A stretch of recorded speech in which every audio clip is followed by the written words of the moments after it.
Well, hello there, my little bloodsuckers, and welcome back to 31 Films of Halloween, Day 31.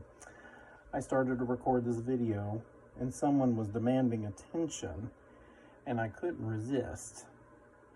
So you get to make a second cameo appearance, Mr. Oreo. I know you do. Unfortunately, though, I have to work alone, but gosh, you're so darn cute. Okay, come on, buddy. Anywho, welcome to 31 Films of Halloween, Day 31. Oh my God, how the hell did y'all put up with me for a whole month? Lord, I know y'all was like, when this bitch gonna shut up? Lord have mercy, he just got diarrhea of the mouth all the time, just like right now. But you know what? It doesn't have to stop here. No. In fact, you can subscribe to my YouTube channel at Another Scream Queen 76. And sidebar, I am now on TikTok. The reason that I have not announced that in the other videos is because I recorded them all in July and just decided on a whim to join the TikTok and post them there. So, yeah, I'm all over the damn place. Anyway, on to the movie. We are going to be talking about 2025's Sinners. Yes, y'all, this was my pick for the year for horror films. And I know there's been a little criticism about that, and I will address it in just a moment, because you know I can't keep my mouth shut. But let's just talk about the movie for a little bit. So, Sinners was directed by Ryan Coogler, and he also did the screenplay to the movie. And it is basically about these two twin brothers named Smoke and Stack. And they've returned home from Chicago to rural Mississippi. It's in the year 1932, and they just need a do-over. They're done with Chicago, and they really want to just have a fresh start. And so they decide that they want to open up a juke joint. And they enlist the help of friends and old lovers, and as well as their cousin, and just several other people that they have encountered throughout their lifetime when they were living in Mississippi. And so, unfortunately, however, as luck would have it, when they get this bad boy open up, this juke joint, all they want to do is drink, and all they want to do is dance, and all they want to do is have a good time. No. We got to have some people with pointy-ass teeth coming in there, being all thirsty and shit, ruining the fun. Damn vampires. But let's talk about the cast for a second, okay? So we've got Jack O'Connell, who plays Remick, and he's sort of the lead vampire in the film. And we also have Haley I think it's Steinfeld or Stenfield. I'm probably saying it wrong, and I'm so sorry. But she plays Mary. And we also have Miles Caton, who plays Sammy Moore. And this is actually his feature film debut. And his voice, oh my gosh, it is unbelievably just hypnotic. For this being his first role ever, I mean, he does a bang-up job. And then we have, in the dual role of the twin brothers, we have Michael B. Jordan. Y'all, oh my God, this man is hot. Good God. I was just like, the minute he showed up on the screen, I was like, I've been really trying, baby,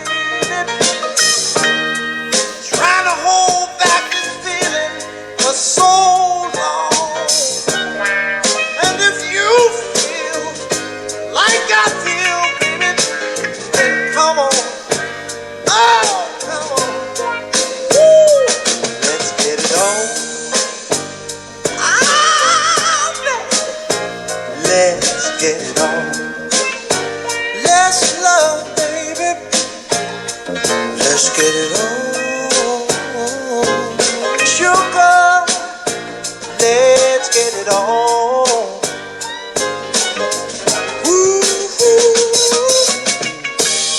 We're all sensitive people with so much to give.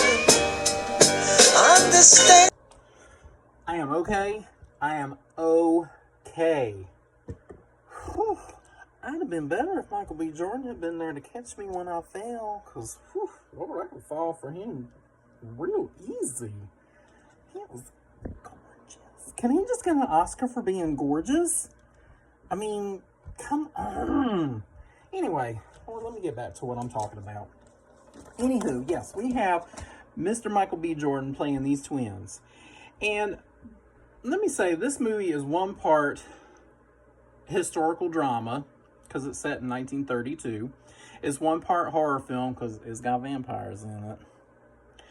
And it's almost kind of like got a musical vibe to it as well. And I know some folks have criticized it, saying that they really enjoyed the first part of it because of the historical merit. They didn't like the latter half of it with all the vampires. And then I have heard some other people say, oh, they really loved the latter part of it, but they thought the first part was too slow. And then I've also heard other people say, well, it's not really a horror movie.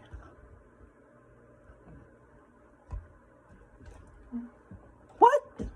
What? Wait. What?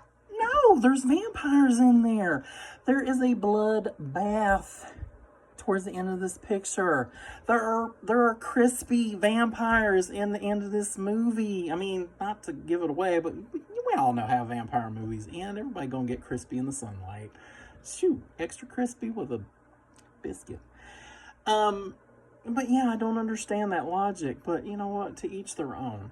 But for me, it's like all three. This is, historical drama. It's horror film, and it's musical. And this movie has got to get some recognition when it comes time for Oscar season. I think it should get nominated for Best Picture, and I'll tell you why. Definitely Best Director for Ryan Coogler, and for his screenplay as well.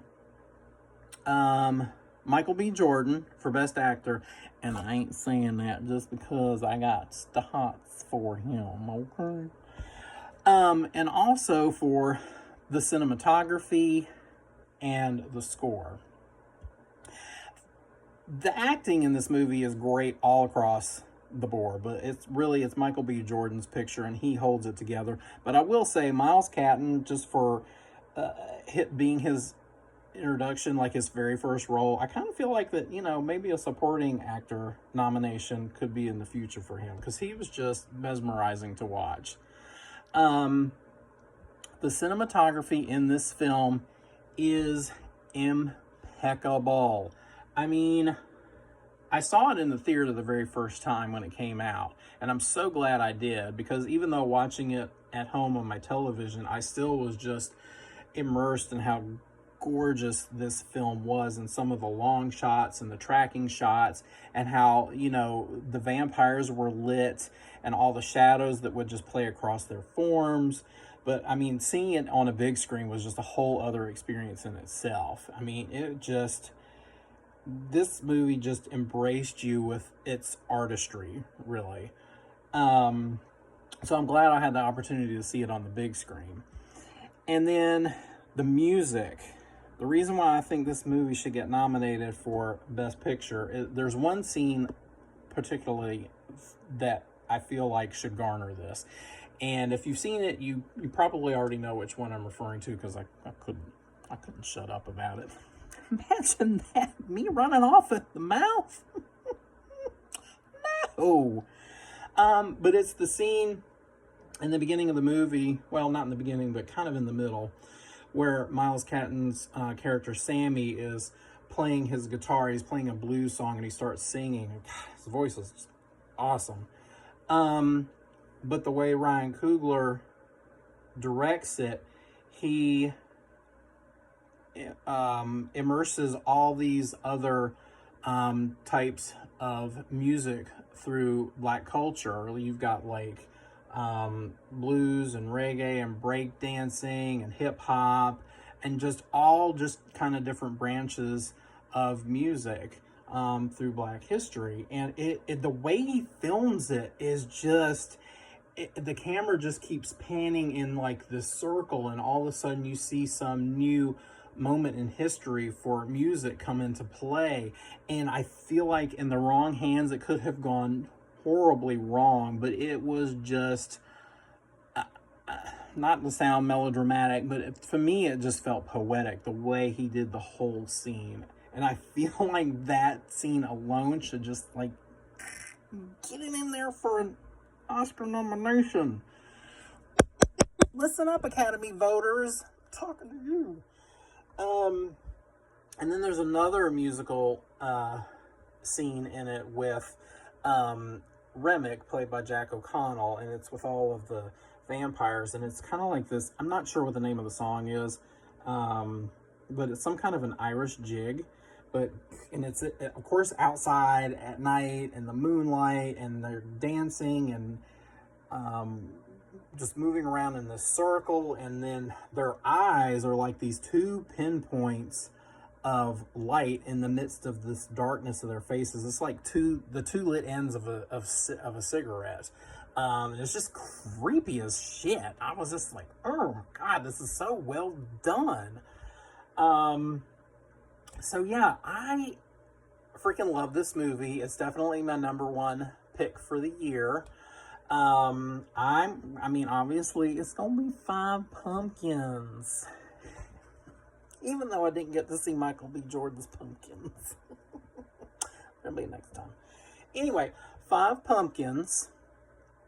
And yeah, folks, thank you for watching my videos and watching me be silly and ridiculous and off the cuff. I usually shoot an introductory video before I start posting to let you know where what direction I was going in with all these films. And normally I would pick something from every decade to feature, and this time I didn't. I just threw that out the window, and I was like, I don't give a damn, I'm gonna pick whatever I want. And I ended up, of course, going with a lot of international films.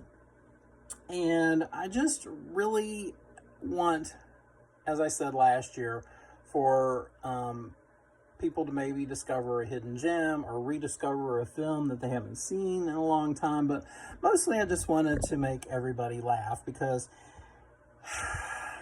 in the times we are living in, we do not have enough humor. So again, Sinners, watch it. Fantastic. 5 Pumpkins. So until next time, make sure you get a big old bag when you go trick-or-treating tonight, because you deserve some candy after all this nonsensical nonsense. Good gracious. Get some Twix and some Milky Ways and some whatchamacallit. Oh, I love a whatchamacallit. Whatchamacallit is just so good. Oh, get some Rolos too. Yes. You know what? Just when you go up to the neighbor's house, just take the whole damn bowl of candy. They ain't gonna notice. Just tell them Michael sent you, okay?